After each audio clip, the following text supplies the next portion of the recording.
Let's sew a Wednesday Addams jacket, perfect for Halloween and perfect to finish off our costume.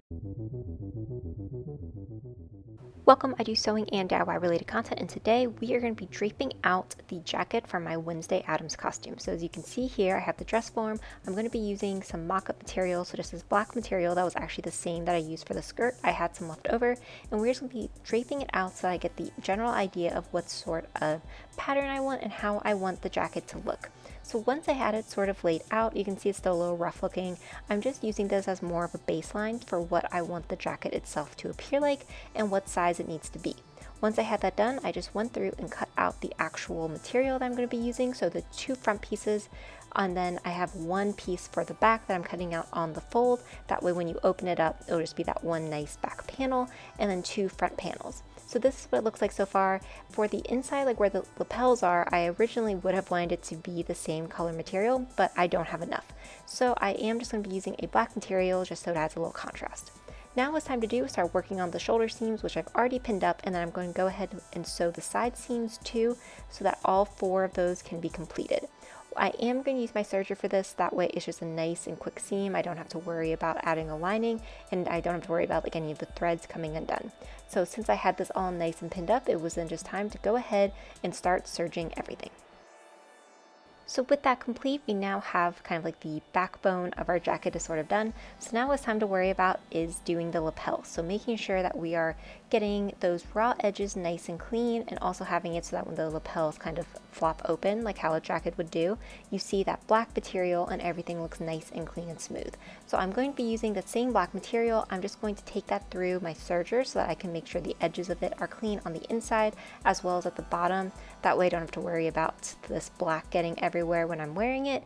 As you can see, it makes it look much cleaner, and it's going to work really, really nicely for our jacket. So now that I have this, I'm going to match with right sides together, the jacket with the lapel portion, and I'm just going to pin up the top as well as the one long side. So I'm not pinning up the bottom necessarily, since I am just going to be taking a big hem all the way around. So really I only have to focus on those two pieces. And then I'm going to do the same for the other side, which I already have pinned up. So I'm just going to go to my serger and serge it all together so that it is both nice and neat seams as well as just doing it in one step. So being very quick, kind of almost lazy about it this time.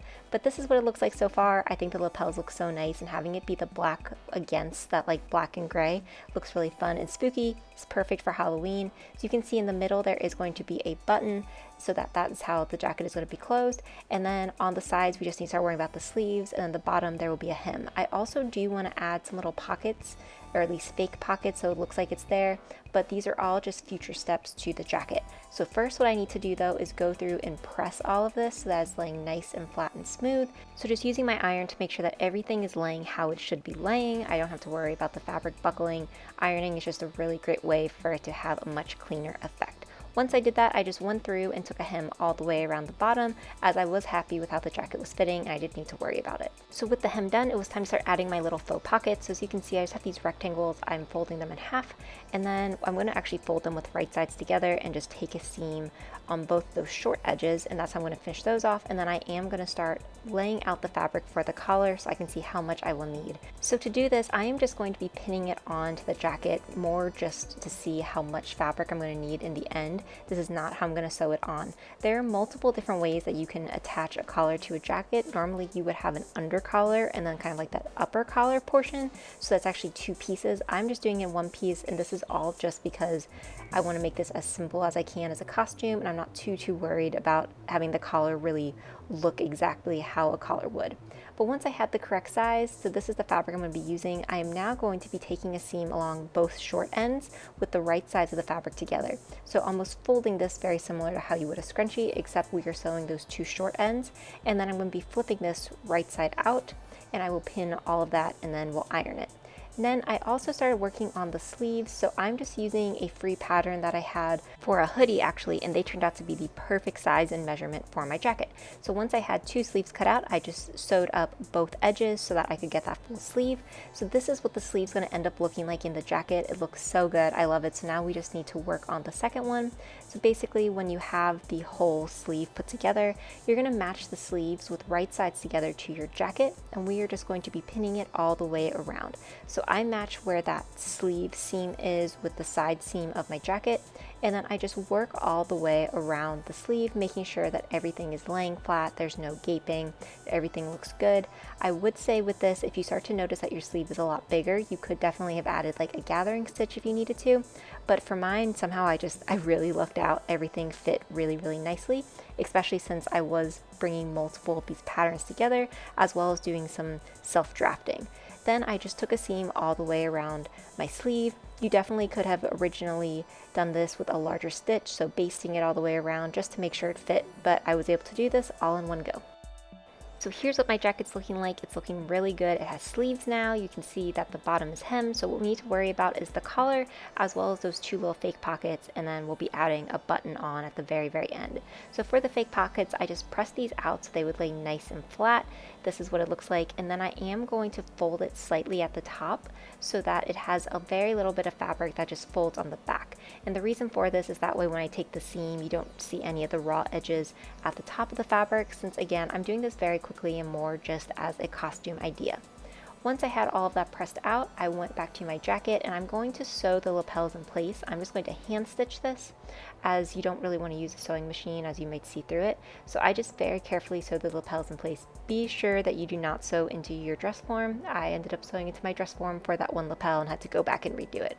But if you are doing this just on the ground, you probably wouldn't have that issue. Then I did the exact same hand sewing technique for that little fake pocket just to give it a little bit more dimension and another look, and I found this really easy and a great way to add just a little bit more detail to the jacket. At this point, everything was coming along really well, and it was now just time to focus on the upper portion of the collar. So for the collar, I treated this very similar to bias tape, as I just went around and pinned it on all the way around, making sure that it was hiding that raw edge. And then I also am going to have to go through and hem the sleeves. But first, I am going to sew the collar onto the jacket, making sure that it looks nice and neat. And then I will focus on the sleeves themselves. It's kind of like the last step for sewing. So as you can see here, I just went through and sewed the collar onto the jacket. This is also where I mean that this is not the normal way to sew a collar onto a jacket. I'm just doing this as a very quick step so that I can have this jacket complete by Halloween. I also did a really quick hem on the sleeves, so the jacket at this point is complete with the sewing machine, and all we need to do now is add the button. I thought about actually doing this as a real button with a buttonhole, but because of how the fabric was, my goal is to reuse this fabric next year in a quilt, so I didn't really want to damage it more with a buttonhole, so I just sewed the button on, and then I did add a snap, and this is what it looks like. I think it looks really cute. I love the little details of the faux pockets and then the difference in the lapel color versus the rest of the jacket. And then this is what it looks like when you pair it with the skirt. I think it comes together so nicely though, and it definitely looks like Wednesday Addams school costume, just like a little bit of a different version of it, but I think it will be perfect for Halloween. I hope you've enjoyed these Halloween themed videos. If you did, be sure to like, comment, and subscribe, and let me know what you want to see next, especially with holiday sewing come up. There's going to be lots of new videos, so stay tuned.